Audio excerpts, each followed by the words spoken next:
कक्षा 8वीं के सभी विद्यार्थी ध्यान दें। आज इस वीडियो में अध्याय 5 है आपका विज्ञान का, जिसका एक महत्वपूर्ण प्रश्न हम कंप्लीट करेंगे।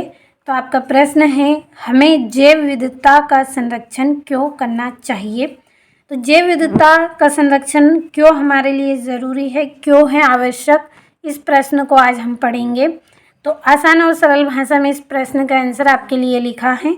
वीडियो में लास्ट तक आप बने रहें ताकि इस प्रश्न को अच्छे से कंप्लीट कर सकें। सबसे पहले हम इसका अर्थ समझेंगे कि जैव विविधता का अर्थ क्या होता है। जैव विविधता का अर्थ होता है जो जीव होते हैं, जो जीव जंतु होते हैं। जैव यानी कि जीव और विविधता यानी कि विभिन्नता, जो अलग अलग होते हैं, जो एक दूसरे से अलग दिखते हैं, जिनका चेहरा है, आकार है, जो कद काठी होती है, ये सब कुछ क्या है, देखने में अलग होती हैं, उसे बोलते हैं जैव विविधता।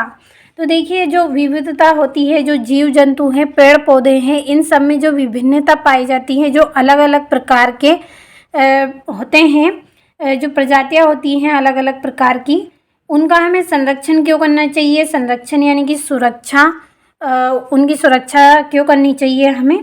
तो चलिए समझते हैं। सबसे पहले इस तरह से हेडिंग डाल लीजिए, हमें जैव विविधता के संरक्षण की आवश्यकता है क्योंकि।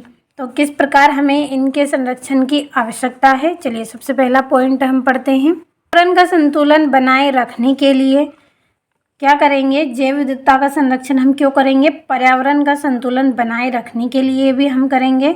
जो पेड़ पौधे हैं, जैव विविधता के अंतर्गत तीनों चीज़ें आपको इसमें देखने को मिलेंगी, पेड़ पौधे, जीव जंतु, जो सूक्ष्म मात्रा में जो जीव जंतु पाए जाते हैं वो सभी।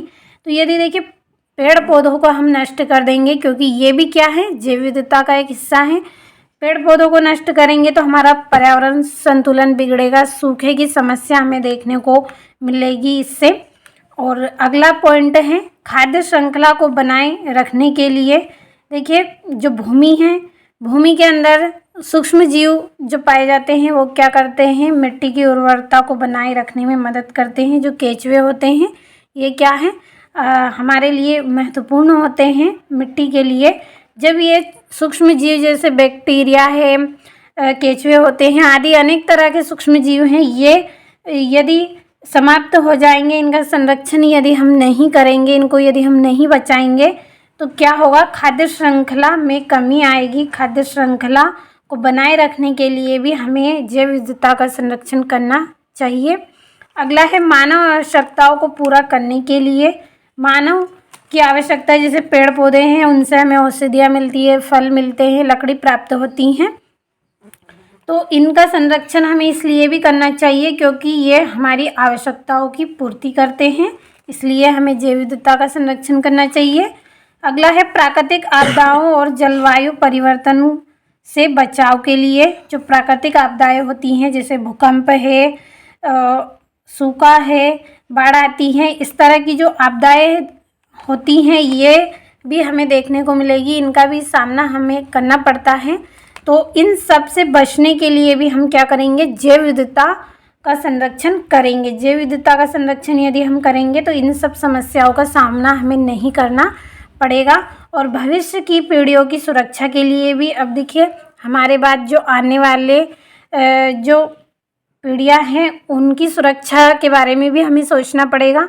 तो उसके लिए भी हम क्या करेंगे, जैव विविधता का संरक्षण करेंगे। तो समझ में आया होगा आपको, जैव विविधता क्या है, हमारे लिए बहुत ही महत्वपूर्ण होती है।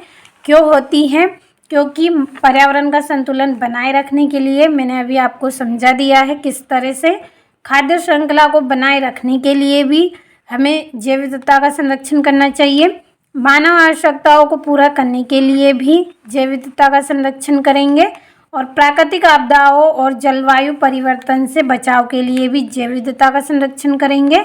और भविष्य की पीढ़ियों की सुरक्षा के लिए भी हम क्या करेंगे, जैव विविधता का संरक्षण करेंगे। तो समझ में आया होगा, जैव विविधता के अंतर्गत हमें बहुत कुछ प्राप्त होता है। जैव विविधता हमारे लिए बहुत ज़रूरी होती है, इससे हमारे उपयोग आने वाले सभी वस्तुएं हमें प्राप्त होती हैं। जो पेड़ पौधे होते हैं, जो जीव जंतु होते हैं, ये सब कुछ हमारे लिए बहुत ही महत्वपूर्ण होते हैं।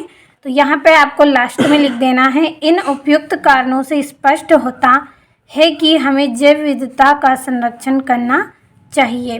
तो मुझे उम्मीद है इस प्रश्न का आंसर आपको समझ में आया होगा।